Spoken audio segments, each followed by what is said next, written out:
امل الرياضي بحمص سوسه بدوري برشا غيابات اثرت على الفريق اليوم، تركيز اكثر زاد نتصور حتى على المانتيان اكثر من ماتش الكوب، خلى الفريق ممكن ما يروحش بالكاليفيكاسيون قدام فريق الحقيقه يستحق الترشح نتاعو، فريق الملعب فريق مازا بورقيبه.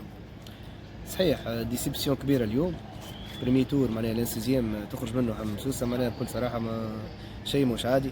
الظروف كانت صعيبه، تلعب 7 لقاءات في جمعتين ونص ولا 3 اسابيع، مش بالسهل، برشا غيابات اليوم. ديجا نحن الماتش نتاع الاسبيرونس معناها خلينا فيه 4 ولا 5 ملاعبيه معناها مصابين. ليزيترونجي زاد غياب الاجانب زاد كان مؤثر نوعا ما.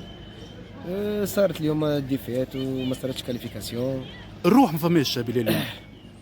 كما تعرف انت راهو كنت تلعب على بلاصه معناها البلاي اوف بين ليله وضحاها معناها بعد ماتش اسبيرونس تلقى روحك معناها ما فماش البلاي اوف، وزيد اون بليس تمشي البلاي اوت من غير معناها بونيس تاع لي بوان تاع الحوافز.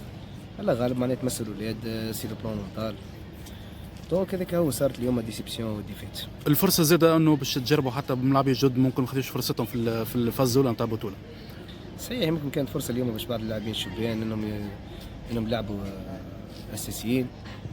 كما نقول معناها ديسيبسيون كبيره معناها واليوم الفريق معناها ولا يلزموا يركز اكثر في الفاز الجاي، الفاز صعيبه ياسر، الفاز تاع البلاي اوت. شو تقول جمهور الحمام امل حمام سوسه؟ نعتذر الجماهير تاع امل حمام سوسه اللي كانت معناها تنتظر فريقها معناها ندرب على الفارط باش يكون موجود في البلاي اوف، تلقاها معناها في 4 ايام يخسر البلاي اوف يمشي البلاي اوت ويزيد يخسر باش يتعدى الويتيام كوب تونيزي.